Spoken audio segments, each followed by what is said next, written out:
ओम श्री परमात्मने नमः। अथ चतुर्दशोऽध्यायः। श्रीभगवानुवाच परं भूयः प्रवक्ष्यामि ज्ञानानां ज्ञानमुत्तमं यज्ञात्वा मुनयः सर्वे परां सिद्धिमितो गताः। इदं ज्ञानमुपाश्रित्य मम साधर्म्यमागताः। सर्गेऽपि नोपजायन्ते प्रलये न व्यथन्ति च। मम योनिर्महद्ब्रह्म तस्मिन् गर्भं दधाम्यहम्। सम्भवः सर्वभूतानां ततो भवति भारत।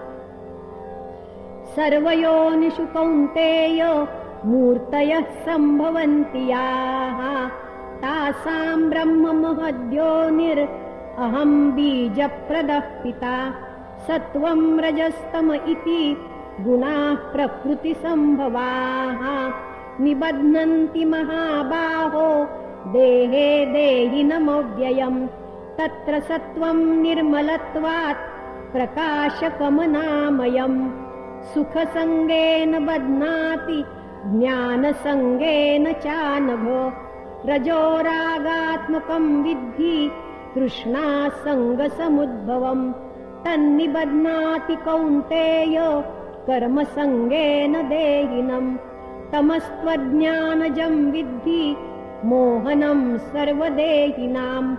प्रमादालस्य निद्राभिस्तन्निबध्नाति भारत। सत्वं सुखे संजयति रजः कर्मणि भारत। ज्ञानमावृत्य तु तमः प्रमादे संजयत्युत। रजस्तमश्चाभिभूय सत्वं भवति भारत। रजसत्वं तमश्चैव तमस्सत्वं रजस्तथा। सर्वद्वारेषु देहेऽस्मिन् प्रकाश उपजायते। ज्ञानं यदा तदा विद्याद् विवृद्धं सत्वमित्युत। लोभः प्रवृत्तिरारम्भः कर्मणामशमस्पृहा। रजस्येतानि जायन्ते विवृद्धे भरतर्षभो। अप्रकाशो प्रवृत्तिश्च प्रमादो मोह एव च। तमस्येतानि जायन्ते विवृद्धे कुरु नन्दन। यदा सत्त्वे प्रवृद्धे तु प्रलयं याति देहभृत्। तदोत्तमविदान् लोकान् अमलान् प्रतिपद्यते। रजसि प्रलयं गत्वा कर्मसङ्गिषु जायते। तथा प्रलीनस्तमसि मूढयोनिषु जायते। कर्मणः सुकृतस्याहुः सात्विकं निर्मलं फलम्। रजसस्तु फलं दुःखम् अज्ञानं तमसः फलम्।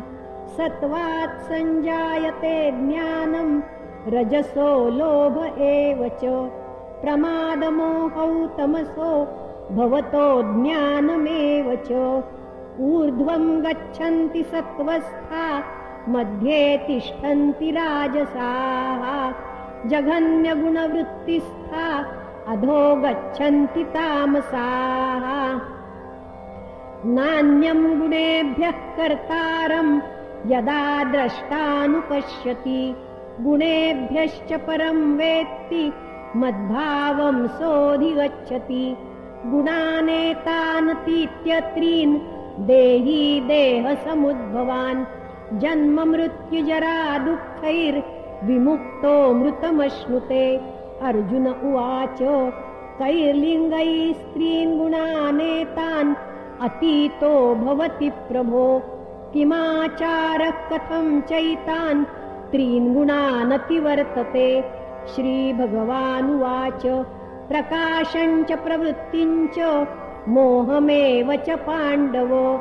न द्वेष्टि सम्प्रवृत्तानि न निवृत्तानि काङ्क्षति। उदासीनवदासीनो गुणैर्यो न विचाल्यते। गुणावर्तन्त इत्येव योऽवतिष्ठति नेङ्गते। समदुःखसुखस्वस्थः समलोष्टाश्मकाञ्चनः। तुल्यप्रिया प्रियो धीरस्तुल्यनिन्दात्मसंस्तुतिः। मानापमानयोस्तुल्यो मित्रारिपक्षयोः सर्वारम्भ परित्यागी गुणातीतः स उच्यते माञ्चयो व्यभिचारेण भक्तियोगेन सेवते स गुणान् समतीत्यैतान् ब्रह्मभूयाय कल्पते ब्रह्मणो हि प्रतिष्ठाहम् अमृतस्याव्ययस्य च शाश्वतस्य च धर्मस्य सुखस्यैकान्तिकस्य च ॐ तत्सत् इति श्रीमद्भगवद्गीतासु उपनिषत्सु ब्रह्मविद्यायां योगशास्त्रे श्रीकृष्णार्जुनसंवादे गुणत्रयविभागयोगो नाम 14. श्रीकृष्णार्पणमस्तु।